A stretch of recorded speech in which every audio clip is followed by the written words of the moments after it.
আসসালামু আলাইকুম। আজকে আমরা তৈরি করব অল্প উপকরণে মাটন বিরিয়ানি।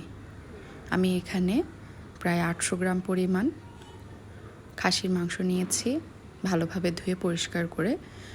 এবার এতে আমি প্রায় অর্ধেক লেবু চিপে দিয়ে দিব এবং সাথে দিয়ে দিব পরিমাণ মতো লবণ, প্রায় 3 টেবিল চামচ পরিমাণ টক দই দিয়ে এটাকে খুব ভালোভাবে মাখিয়ে আমি আধা ঘন্টার জন্য মেরিনেট করে রেখে দেব। অপরদিকে আমি প্রায় 2টি বড় সাইজের পেঁয়াজ কুচি করে কেটে নিয়েছি। এবার একটি কড়াইতে আমি প্রায় হাফ কাপ পরিমাণ তেল দিয়ে দিব। তেলটা যখন গরম হয়ে যাবে তখন আমি পেঁয়াজ কুচিগুলোকে দিয়ে দিব, আর সাথে দিয়ে দিব দারচিনি, এলাচ, লং এবং তেজপাতা দিয়ে আমি খুব ভালোভাবে এটাকে ভেজে নেব। যখন গোল্ডেন ব্রাউন করে ভাজা শেষ হবে তখন আমি এতে প্রায় 2 টেবিল চামচ পরিমাণ আদা রসুনের পেস্ট, 1 চা চামচ পরিমাণ মরিচের গুঁড়া, হাফ চা চামচ ধনিয়ার গুঁড়া এবং পরিমাণ মতো লবণ দিয়ে মশলাটাকে খুব ভালোভাবে ভেজে নেব। সাথে অ্যাড করে দেব আমি 1 টেবিল চামচ পরিমাণ দারচিনি এলাচের গুঁড়া। মশলাটা যতক্ষণে কষানো হবে ততক্ষণে আমি চাল সিদ্ধ করে নেব। এখানে আমি বাসমতি চাল ব্যবহার করেছি, যেটাকে আমি লবণ এবং পানির সাহায্যে চালটাকে 80% সিদ্ধ করে নেব।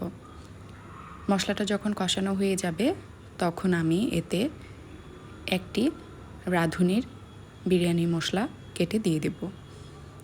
বিরিয়ানি মশলাটা দিয়ে ভালোভাবে কষিয়ে নিয়ে আমি মাংসগুলোকে দিয়ে দেব এবং মাংসটা কষাতে থাকবে।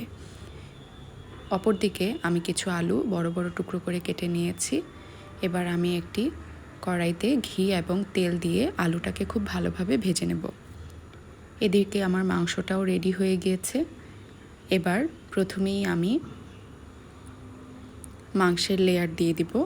এর উপরে যে আমি চালটা সিদ্ধ করে রেখেছিলাম সেই চালটা ভালোভাবে ছড়িয়ে দেব।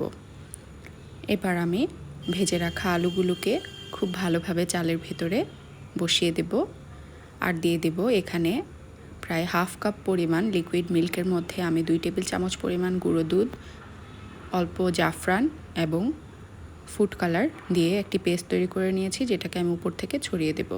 এবার আমি ঢাকনার সাহায্যে ঢেকে এটাকে আধা ঘন্টার জন্য দমে বসিয়ে দেব। এর মাঝখানে আমি ঢাকনা কোনোভাবেই খুলব না। আধা ঘন্টা পরে ঢাকনা খুলে দেখব আমার বিরিয়ানি রেডি। উপর থেকে আমি কিছু বেরেস্তা ছড়িয়ে দিয়েছি, এটা অপশনাল, আপনারা চাইলে করতে পারেন। ব্যাস তৈরি হয়ে গিয়েছে খুব সহজ এবং অল্প মশলায় মাটন বিরিয়ানি।